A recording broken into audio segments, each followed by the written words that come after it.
Our next cold front is already moving into the Pacific Northwest. Hey everyone, good evening. Darrell Winninger here, Chief Meteorologist at Central Oregon Daily News. And across our Tri-County area of Central Oregon today, it has been chilly. We've had periods of clearing, and after some AM fog, we already have some low-level clouds. But our next system is already moving into the high desert. This means several changes are expected through the next couple of days, and a lot of them start with a cold front that's rolling into the Pacific Northwest as of right now. So we're about to do a deep dive into your most reliable forecast, look at what's been happening, what changes are on the way, and then the surprise, a November surprise that we're expecting later this weekend. We'll have those details and more through the next several minutes, so buckle up, it's going to be fun. Let's start off with what it looks like right now. Across Central Oregon, we do have a whole lot of cloud cover and some low-level clouds. You can see those low-level clouds from the Grizzly Mountain camera, courtesy of the Oregon Hazards Lab, as well as the Pine Mountain camera. And if you look a little closer at the Bachelor camera, top of Outback, so looking toward the north, we do see a whole lot of low-level cloud cover at the deck, and this is all going to play a role in what we're expecting through the overnight hours. Not only are we looking at wet roads through tonight,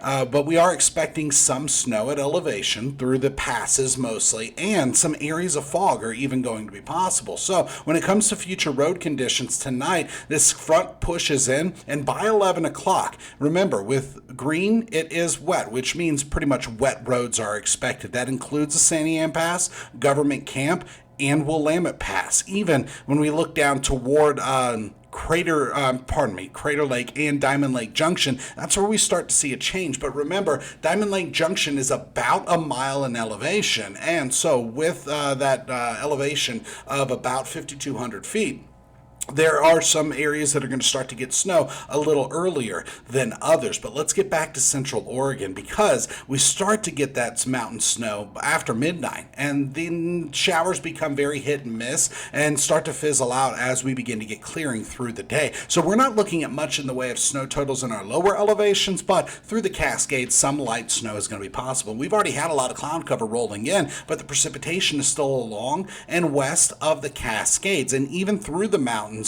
Starting off with Government Camp, doesn't have any precipitation yet. Moving down to Santiam Pass, around Santiam Junction, that's where we're starting to get some wintry mix. Willamette Pass, it's mostly still green until you get close to the crest. So, but even around Odell Lake, that's where we have a little bit of pink there as well. And then coming down to Diamond Lake Junction, it looks like a little bit of wintry mix at higher elevations. But for our Tri-County area, we're still dry. Now, it will be breezy at times as this cold front pushes through the Pacific Northwest. But for the most part, we're looking at rain.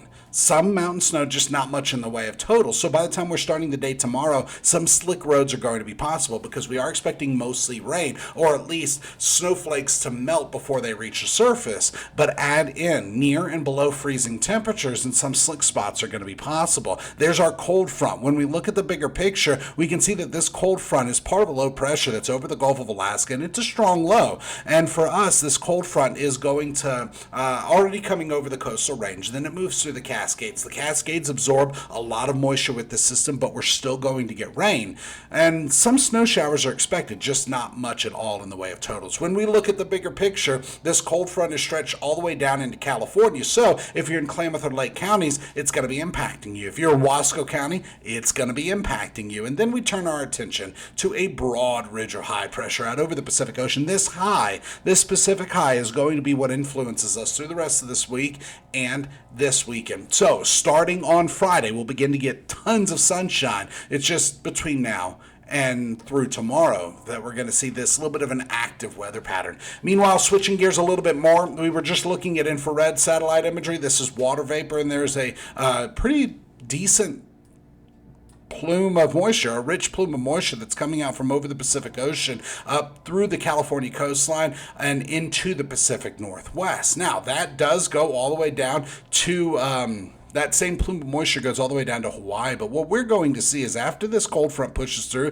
that high starts to inundate the Pacific Northwest's weather pattern. And what that means for us is we get our clearing on Thursday, and then we're back to sunshine and warming by Friday, Saturday, and Sunday. Here's how it plays out, actually. Your forecast model does show that through the next couple of hours, we start to get some showers. And what I'm going to do is I'm going to take this little by little. I'm not even going to use the advance button. I'm just going to move it back and forth with my mouse.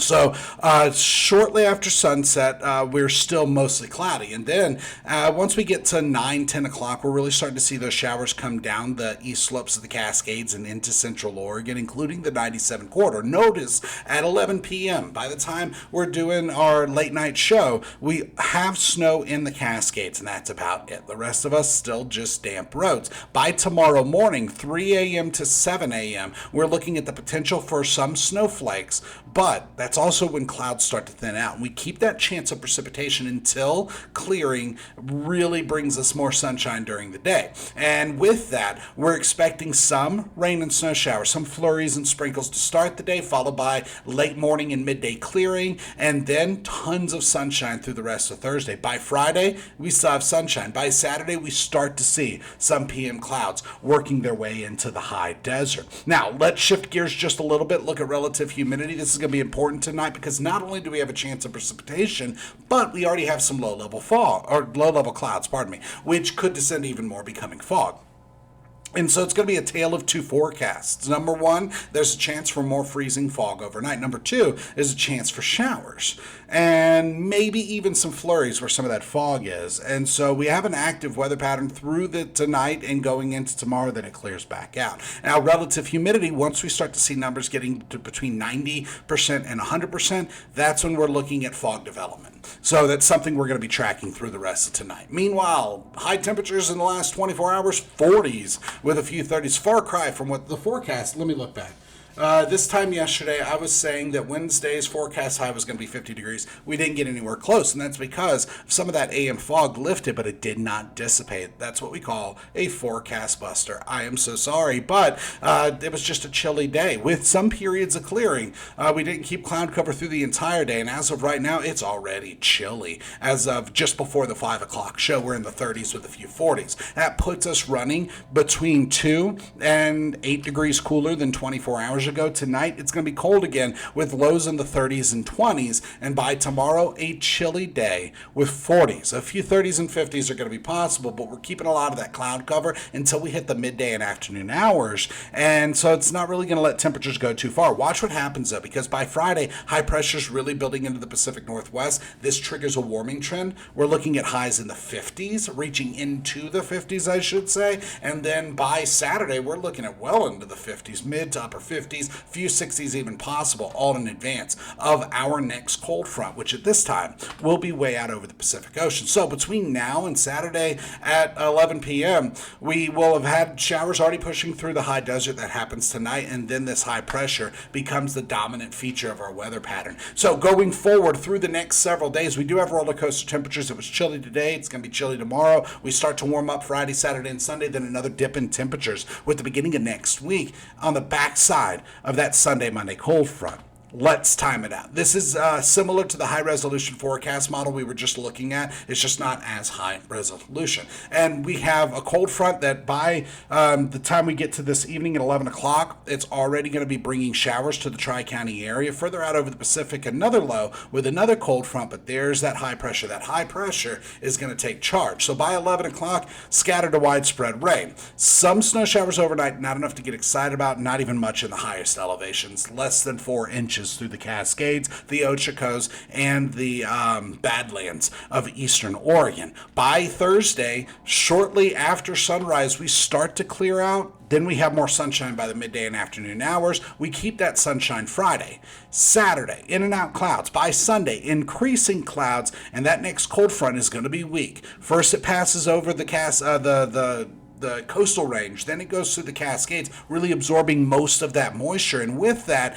just some rain and snow showers are even going to be possible. After that, Monday and Tuesday, we get clearing with some additional in and out clouds. But let's look at a different forecast model. We're going to start the clock when our ridge of high pressures over the region. So Friday and Saturday, back to sunshine. The best chance of rain is going to be this evening and overnight, and then by Sunday, going towards Sunday night, that system actually makes it through the Cascades with this specific forecast model. So two different models, one showing some rain and snow showers Sunday going into Monday, the other one showing, well, not much. And either way, we're still not looking at too much in the way of totals. By Tuesday and Wednesday, in and out clouds, except by Wednesday, more rain and snow expected. That one could actually bring us some totals. But between now and Thursday at 7 a.m., most of us just get wet. A little bit of light snow in the mountains. At the highest elevations of the Cascades, we could see up to 4 inches. Then after that, we pretty much dry out, get into our warming trend. And this specific forecast model that I just switched to is showing us all the way until Tuesday at 5 p.m.